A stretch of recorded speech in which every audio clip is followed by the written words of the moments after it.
Graça e paz. Seja bem-vindo ao Jornal da Fé. Notícias que edificam e fé que transforma. Amém. Olá, graça e paz. Eu sou o profeta pastor Marconi Silva e nós estamos com mais um Jornal da Fé. Lula, que pena aquele ano político. Inaugura mais uma etapa, uma construção de algo que daqui a pouco você vai saber. Temos também Flávio Bolsonaro. Parece que ele visitou o Vocaro. É isso, né, pastora? Exatamente. Não foi só uma vez, foi mais vezes. Graça e paz, eu sou a pastora Juliana Silva e temos também, pastor, um lindo testemunho de uma noiva contando sobre o agir de Deus. Amém. Então não perca tempo, se inscreva no nosso canal, dê o seu like, hype nossos vídeos, porque eu tenho certeza, Deus ele é maior tanto na minha vida e quanto na sua vida. Então um pedido nosso, um sonho nosso, todo especial, tá lá no comentário fixado. Vai lá, de repente Deus te usa e você faz parte desse sonho. Vamos para a primeira matéria. Vamos lá. A rodovia Presidente Dutra, que liga São Paulo ao Rio de Janeiro, é uma das principais vias do país. Mais da metade de tudo que é produzido no Brasil é transportado pela Dutra. Cerca de 350 mil veículos passam por aqui todos os dias. Construída em 1951, a rodovia está em processo de modernização, com obras que garantem mais segurança aos usuários. Neste sábado, mais 2 trechos foram inaugurados, o trevo Jacu-Pêssego e a pista marginal do trevo Bom Sucesso. Somadas, as obras custaram 1 bilhão e 400 milhões de reais em investimentos da CCR, concessionária que administra a rodovia. As novas estruturas vão desafogar o trânsito da Dutra na cidade de Guarulhos, em São Paulo. Garantir que todas as rodovias neste país estejam em qualidade para transportar gente e transportar carga, para transportar a nossa riqueza. Porque quanto mais riqueza a gente produzir, mais emprego a gente vai gerar, mais salário a gente vai ter e salário com mais qualidade. Grandes obras de infraestrutura realmente transformam a vida da população ou ainda existem gargalos que precisam ser resolvidos? Existe, pastora, muitos gargalos que precisam ser resolvidos. É claro que sempre que melhora o transporte em qualquer país, melhora muitas coisas, traz mais emprego. Mas temos que olhar também essa questão do pedágio, que muitas vezes o pedágio já está ficando um preço absurdo para as pessoas pagar. Tem caminhoneiros, por exemplo, que tem caminhões muito longos, o que eles pagam de pedágio também não é brincadeira. Como equilibrar desenvolvimento econômico e preservação ambiente em projetos dessa magnitude? É uma situação que tem que ser estudada, pastora. Isto não é fácil. Você conseguir fazer uma mudança de um local sem prejudicar o meio ambiente. Com certeza prejudica, temos que tentar prejudicar o menos possível, porque você muda o local, né? Faz uma transformação naquele local onde vai passar uma ponte, uma rodovia, seja o que for. Há uma transformação, há uma mudança. Então tem que ter projetos, tem que ter estudo para tentar mudar o meio ambiente o mínimo possível. O senhor acredita que investimentos em logísticas são prioridade para o crescimento do Brasil? Olha, são. Nós tínhamos que ter também mais transporte via trem. Tem pouco. Teria que ter mais outros tipos de transporte. Esse transporte rodoviário ele é bom, mas é muito perigoso. Teria que ter rodovias, estradas melhores ainda também. Vamos ouvir, pastor, agora um colunista falando, Lauro Jardim, sobre que o Flávio Bolsonaro teve mais encontros com o Vocaro. Vamos lá?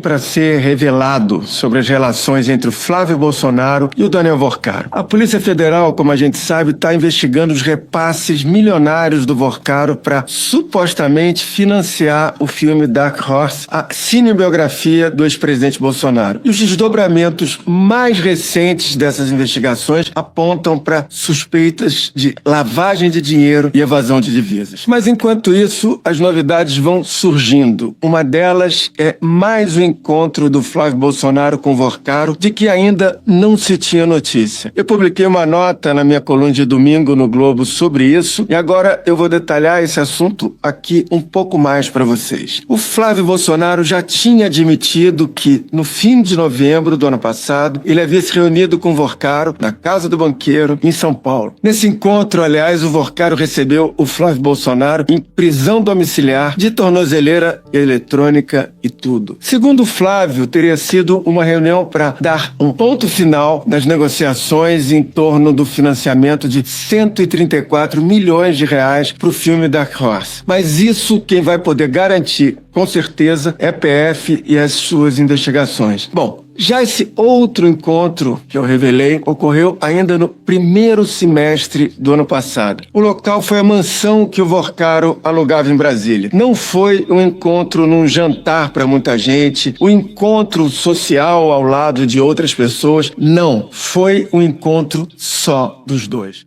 Na sua opinião, políticos devem divulgar todos os encontros com empresários envolvidos em investigações?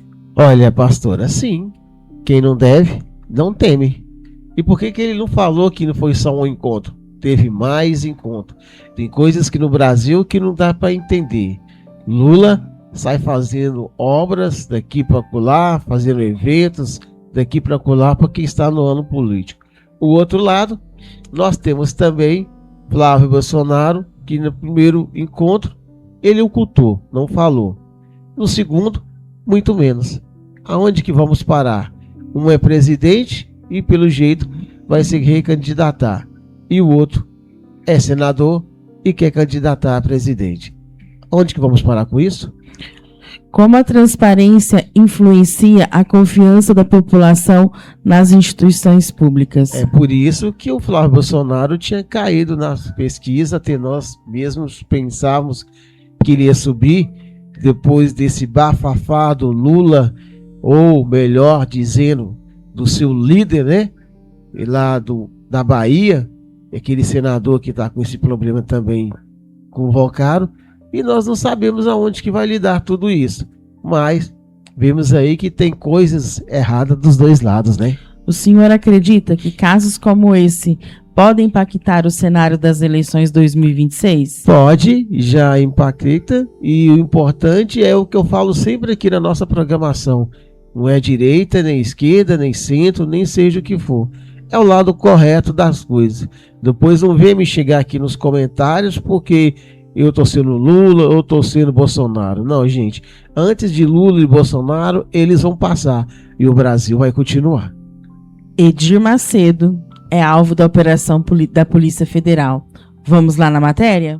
O Banco Digimais, controlado pelo bispo Edir Macedo, fundador da Igreja Universal do Reino de Deus, é alvo da Operação Miragem, deflagrada nesta terça-feira, dia 23 de junho, pela PF, com o apoio do Banco Central.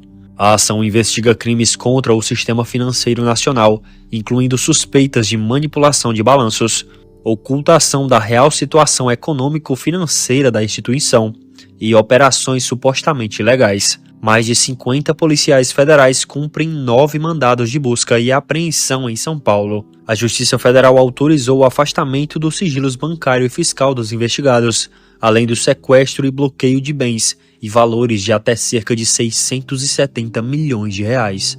Relatórios do Banco Central apontaram irregularidades na gestão do banco, como supervalorização de ativos e geração artificial de receitas de centenas de milhões de reais. Edir Macedo é investigado na condição de proprietário da instituição.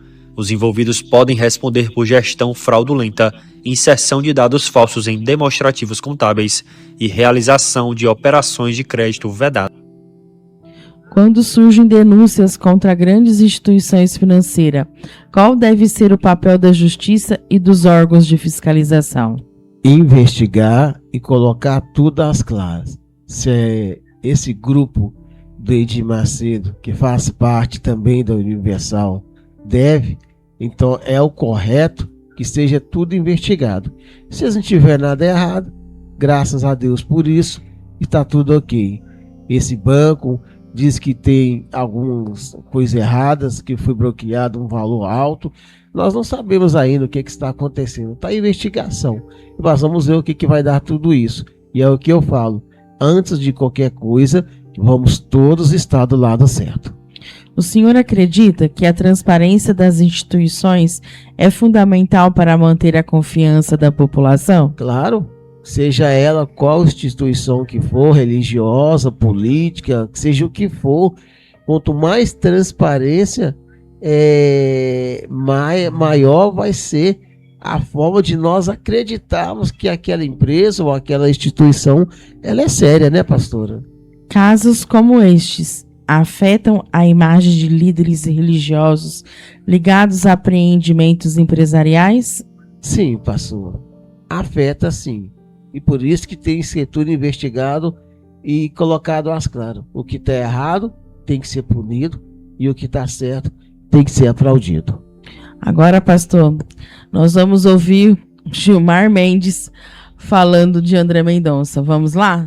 Em entrevista ao programa Roda Viva, o ministro Gilmar Mendes, do Supremo Tribunal Federal, afirmou que houve impropriedade e erro crasso no relato do ministro André Mendonça sobre uma suposta tentativa de delação seletiva envolvendo o banqueiro Daniel Vorcaro, investigado no caso do Banco Master. Para Gilmar, acordos de colaboração premiada devem ser tratados entre o investigado, seus advogados, o Ministério Público e a Polícia Federal, e não diretamente com o magistrado. A declaração ocorre após Mendonça dizer que foi procurado por um advogado de Vorcaro para discutir uma colaboração com recortes, propostas que ele afirmou ter.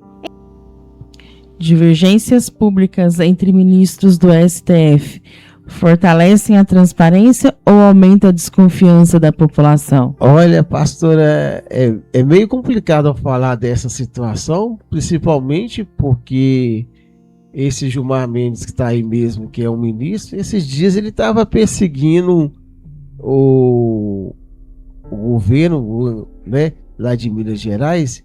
Qual o nome dele mesmo, pastora? Romeu Zema. O Romeu Zema, por uma brincadeira lá dos intocáveis. E se é errado participar, se não me engano, o Xandão participou um tempo atrás de uma delação também. E aí, como é que faz tudo isso? Até que ponto medidas duras em investigações financeiras são necessárias para combater possíveis crimes? Ao ponto do que é certo ou tem dúvida, tem que ser tudo verificado. Nós não podemos deixar nenhum tipo de situação ficar complicada por causa dessa ou daquela pessoa. É o que eu falo sempre aqui no canal. Antes de ser direita e esquerda, todos nós somos brasileiros. Será que o Brasil não está acima de esquerda ou de direita? O senhor acredita que os ministros deveriam expor suas divergências apenas nos atos do processo ou também em sessões públicas? Olha, ministro, eu creio que o papel dele não é ficar dando entrevista. E se olhar pela história do país, você não vê outros ministros no passado, por exemplo, dando entrevista aqui ou colar. O ministro tem um papel dele, tem que fazer o papel dele. Mas no momento, os ministros estão muito assim, populares.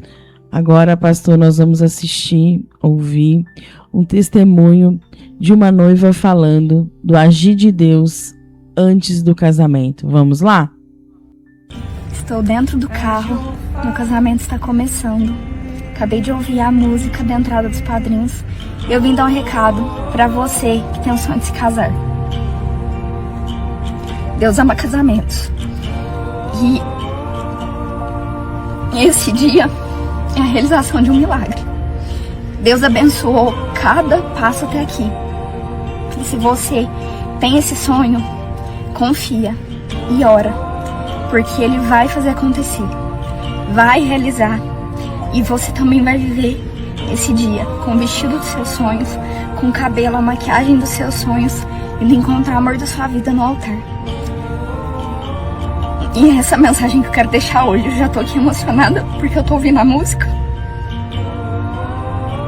E é o que eu tenho pra falar. Deus fez muito mais do que um dia eu pude sonhar.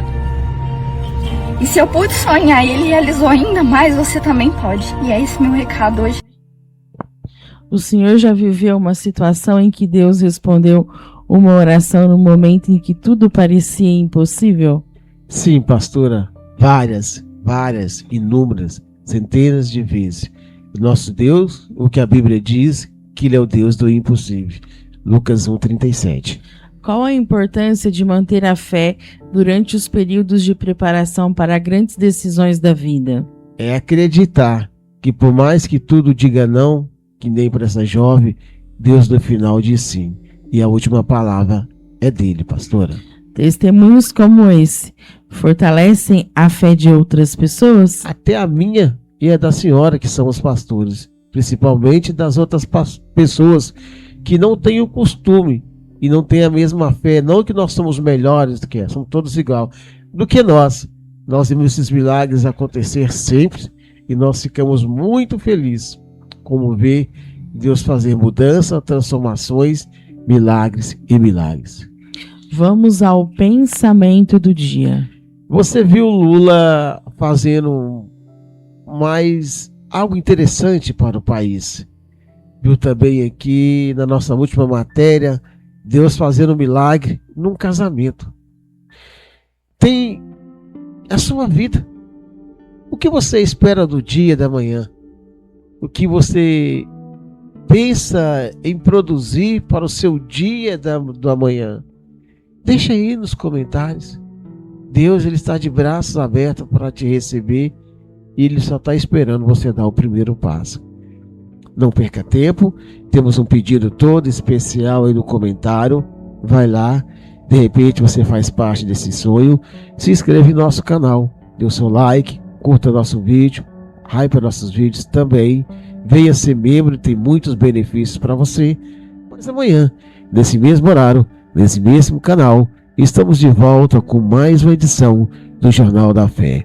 Fique na paz, pois com ela nós estamos indo embora. Mas amanhã...